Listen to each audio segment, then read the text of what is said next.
దసరా హిందువుల ముఖ్యమైన పండగ. ఆశ్వయుజ శుద్ధ పాడ్యమి నుండి ఆశ్వయుజ శుద్ధ నవమి వరకు 9 రోజులు దేవీ నవరాత్రులు. 10వ రోజు విజయదశమి కలిసి దసరా అంటారు. ఇది ముఖ్యముగా శక్తి ఆరాధనకు ప్రాధాన్యత ఇచ్చే పండుగ. ఈ పండుగను నవరాత్రులు, శరన్నవరాత్రులు అని అంటారు. శరదృతువు ఆరంభంలో వచ్చే పండుగ కనుక ఈ పేరు వచ్చింది. కొందరు ఈ పండుగకు మొదటి 3 రోజులు పార్వతీదేవిని, తరువాత 3 రోజులు లక్ష్మీదేవిని, తరువాత 3 రోజులు సరస్వతీదేవిని పూజలు నిర్వహిస్తారు. ముఖ్యంగా శాక్తేయులు దీన్ని ఆచరిస్తారు. అంతేకాకుండా బొమ్మలు కొలువు పెట్టడం ఆనవాయితీగా వస్తుంది. ఆలయాలలో అమ్మవారికి ఒక్కో రోజు ఒక్కో అలంకారం చేస్తారు. 10వ రోజు దసరా పండుగ విజయదశమి జరుపుకోవడం జరుగుతుంది. తెలుగువారు దసరాని 10 రోజులు జరుపుకుంటారు. ముందు నవరాత్రుల్లో దుర్గ పూజ ఉంటుంది. తెలంగాణలో 9 రోజులు అమావాస్య నుంచి నవమి వరకు బతుకమ్మ ఆడతారు. విజయదశమి దసరా అంటే చెడు మీద మంచి సాధించిన విజయానికి గుర్తుగా ఈ పండుగను విజయదశమి అని పిలుస్తారు. దీనిని 10 రోజుల పాటు జరుపుకుంటారు. విజయదశమి రోజున చరిత్ర ప్రకారం రాముడు రావణునిపై గెలిచిన సందర్భమే కాకుండా పాండవులు వనవాసం వెళ్తూ జమ్మి చెట్టుపై తమ ఆయుధాలను తిరిగి తీసిన రోజు. ఈ సందర్భముగా రావణవధ, జమ్మి ఆకుల పూజ చేయడం ఆచారం. జగన్మాత అయిన దుర్గాదేవి మహిషాసురుడనే రాక్షసునితో 9 రోజులు యుద్ధము చేసి అతన్ని వధించి విజయాన్ని సాధించిన సందర్భంగా 10వ రోజు ప్రజలంతా సంతోషంగా ఈ పండుగను జరుపుకుంటారు.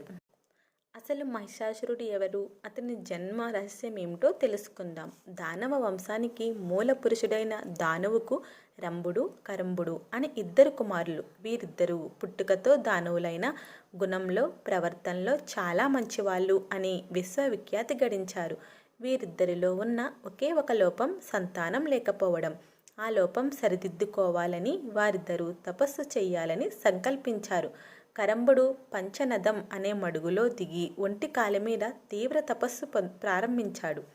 రంభుడు దానికి దగ్గరలోనే ఉన్న ఒక సాల వృక్షాన్ని ఎక్కి అకుంఠిత నిష్ఠతో అగ్నిదేవుని గూర్చి తపస్సు ప్రారంభించాడు. కాలంతో పాటు వీరిరువురి తపస్సు కూడా వేగంగా సాగుతోంది. వారి తీవ్ర తపస్సు ఇంద్రుని భయభ్రాంతులకు గురిచేసింది. అంతే, మొసలి రూపం ధరించి కరంభుడి పాదాలు పట్టుకుని నీళ్లలోకి లాగి సంహరించాడు ఇంద్రుడు.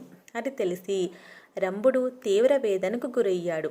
ఇంద్రుని చంపేయాలనిపించింది. కానీ తపోదీక్షితుడు కోద్రితుడు కారాదు అనే ధర్మానికి కట్టుబడి శాంతచిత్తుడై ఆలోచించి తలను ఖండించుకుని అగ్నికి ఆహుతి చెయ్యాలని నిశ్చయించుకుని ఎడమ చేతితో తన జుట్టుని పట్టుకుని కుడి చేత్తో తలను ఖండించుకోపోయాడు. మరుక్షణంలో అగ్నిదేవుడు ప్రత్యక్షమై, రంభాసుర, ఏమిటి నిరాలోచన కార్యం?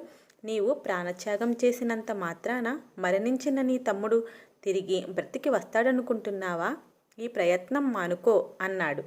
అగ్నిదేవ, అసలు బాసిన నా తమ్ముడు అమరుడు కాడని నాకు తెలుసు. సంతానం కోసమే కానీ ఇంద్రపదవిని ఆశించి మేమీ తపస్సు చేయలేదు. ఈ సత్యం తెలిసి కూడా మహేంద్రుడు నిష్కారణంగా నా తమ్ముని చంపి మా దానవ జాతికి తీరని మహాపరాధం చేశాడు. అందుకు ప్రతీకారంగా సర్వ ప్రాణిగణాలకు అజేయుడు, కామరూపుడు, మహాపరాక్రమవంతుడు, సకల వందితుడు, త్రికల విజేత అయిన పుత్రిని నాకు వరంగా అనుగ్రహించు అని కోరుకున్నాడు. రంభాసుర, నీ మనస్సు ఏ కామిని మీద వశీభూతమవుతుందో ఆమె గర్భాన నీవు కోరుకున్న పుత్రుడు జన్మిస్తాడు అని వరమిచ్చి అదృశ్యమయ్యాడు అగ్నిదేవుడు. రంభాసురుడు తన ఇంటికి తిరిగి వస్తూ మార్గమధ్యంలో యక్ష విహారభూమి అయిన ఒక అందమైన ప్రదేశాన్ని చూశాడు. అక్కడ ఒక మహిషి కామార్తి అయి విహరిస్తుంది. దాన్ని చూడగానే రంభుని మనస్సు చలించి దానితో సంగమించాడు. తత్ఫలితంగా ఆ మహిషి గర్భవతి అయింది. రంభుడు సంతోషించి ఆ మహిషిని తన పాతాళ నగరానికి పట్ట మహిషిని చేసి దాని రక్షణార్థం దున్నపోతులను కాపలాగా ఉంచాడు.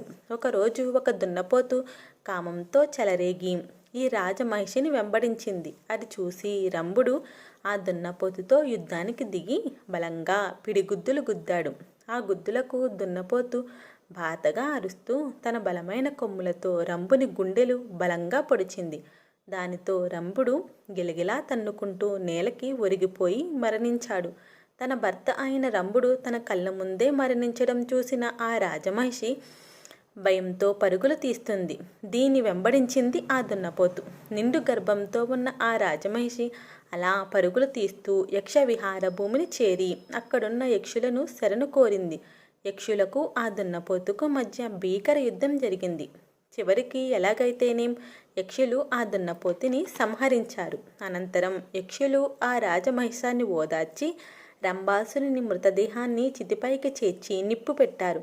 తన ప్రాణనాథుని ప్రార్థిమ దేహం అగ్ని జ్వాలలకు ఆహుతి అయిపోతుంటే చూసి తట్టుకోలేక ఆ రాజమహిషి పరుగు పరుగున వచ్చి రగులుతున్న చితిలోకి దూకి సహగమనం చేసింది. యక్షులు ఆశ్చర్యంతో నిష్ఠాచులై చూస్తుండగా ఆ చితిమంటలోంచి మహిషాసురుడు ఆవిర్భవించాడు. వాడే రంభాసురుని కుమారుడు. మహిషి రాక్షస సంగమ సంజాతుడు. మహిషాసురుడు తన తండ్రి ద్వారా సంక్రమించిన పాతాళ రాజ్యానికి పట్టాభిషిక్తుడయ్యాడు.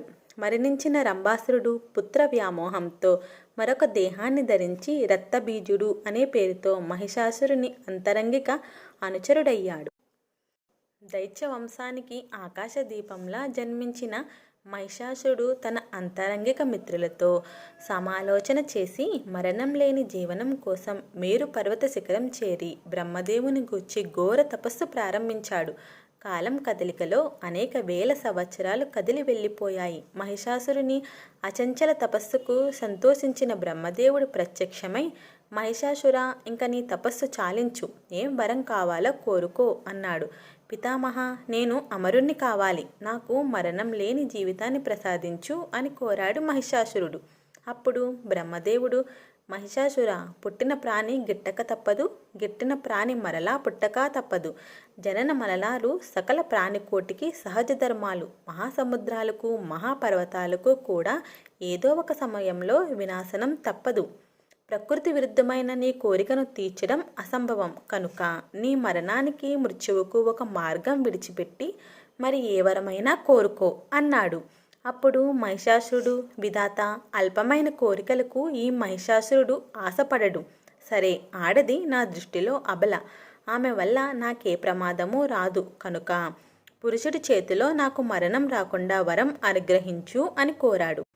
బ్రహ్మదేవుడు ఆ వరాన్ని మహిషాసురునికి అనుగ్రహించి అంతర్ధానమయ్యాడు. మహిషాసురుడు సంబరపడుతూ తన రాజ్యానికి చేరుకున్నాడు. వరబలంచే మహిషాసురుడు తన పరాక్రమ ప్రదర్శనకు ముహూర్తం నిర్ణయించి యుద్ధ ప్రయత్నాలు ప్రారంభించాడు.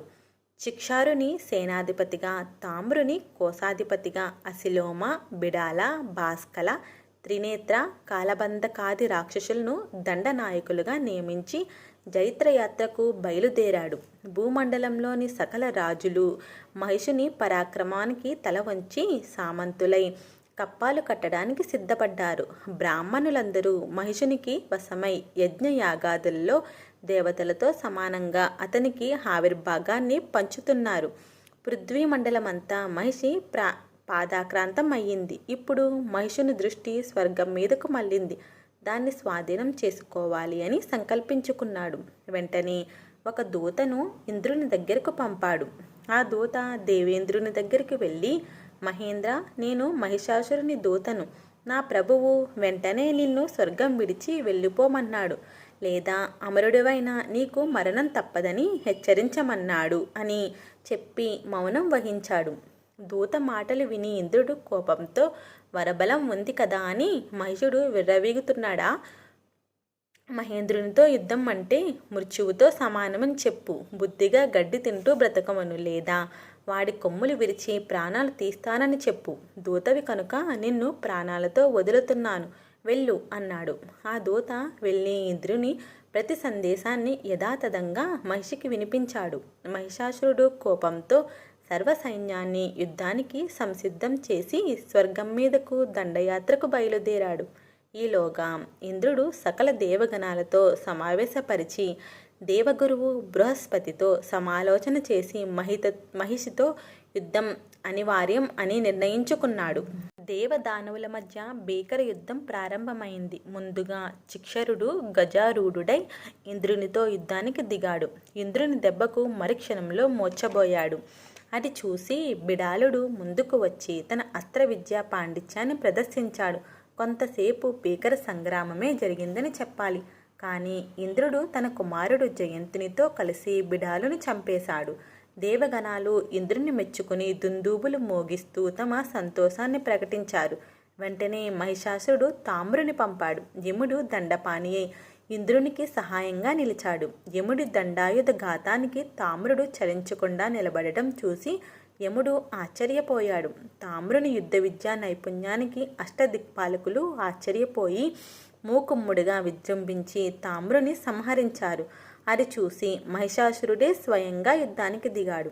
కొంతసేపు తమ యుద్ధ ప్రతిభను దేవసైన్యానికి ప్రదర్శించాడు. దేవేంద్రుడు దేవతలతో కలిసి మహిషికి గట్టి పోటీ ఇచ్చాడు. దానితో విసుగు చెందిన మహిషాసురుడు సర్వలోక సంహారకరమైన తన సాంబరీ విద్యను ప్రయోగించాడు. అంతే, వందలాది వేల సంఖ్యలో మహిషాసురులు ఉద్భవించి దేవసైన్యం మీద విరుచుకుపడ్డారు. వారి దాటికి సకల దేవగణాలు చెల్లాచెదురైపోయాయి. ఏం జరుగుతుందో తెలియక ఇంద్రుడి మతిపోయింది. ఏం చెయ్యాలో తోచక దిక్పాలకులు నిష్ఠాచులై నిలబడిపోయారు. మహిషాసురుడు ఇంద్రుని ఓడించి ఇంద్రపదవిని చేపట్టాడు. దేవేంద్రుడు త్రిమూర్తులతో మొరపెట్టుకొనగా మహిషునిపై వారిలో రగిలిన కోపాగ్ని ప్రకాశవంతమైన తేజముగా మారింది. త్రిమూర్తుల తేజము కేంద్రీకృతమై ఒక స్త్రీ రూపమై జన్మించింది. శివుని తేజము ముఖముగా, విష్ణు తేజము బాహువులుగా, బ్రహ్మ తేజము పాదములుగా కలిగిన మంగళమూర్తిగా అవతరించింది. 18 బాహువులు కలిగి ఉంది. ఆమె శివుడు శూలమును, విష్ణువు చక్రమును, ఇంద్రుడు వజ్రాయుధమును, వరుణదేవుడి పాశమును, బ్రహ్మదేవుడి అక్షమాల కమండలమును, హిమవంతుడు సింహమును వాహనంగా ఇచ్చారు. ఇలా సర్వదేవతలు ఆయుధాలను సమకూర్చుకొని మహిషాసురుని సైన్యంతో తలపడి భీకరమైన యుద్ధాన్ని చేసింది. మహిషాసురుడు తరపున యుద్ధానికి వచ్చిన ఉదద్రుడు, మహాహనుడు, అసిలోముడు, భాస్కలుడు మొదలైన వారిని సంహరించిన తరువాత మహిషాసురునితో తలపడింది. ఈ యుద్ధములో ఆ దేవి వాహనమైన సింహము శత్రువులను చీల్చి చెండాడింది. దేవితో తలపడడానికి అసురుడు మహిష రూపము, సింహ రూపము, మానవ రూపములో భీకరముగా పోరాడి చివరికి తిరిగి మహిష రూపంలో దేవి చేతిలో హతుడైనాడు. ఈ విధముగా అప్పటి నుండి మహిషాసురుని సంహరించిన దినమున దసరా పర్వదినముగా పిలువబడుతుంది. అదే విజయదశమిగా మనమందరము జరుపుకుంటున్నాం. ఈ వీడియో నచ్చితే లైక్ చేయండి. ఇలాంటి వీడియోలు మరెన్నో చూడాలి అనుకుంటే మా ఛానల్ని సబ్స్క్రైబ్ చేసుకోవడం మాత్రం మర్చిపోకండి.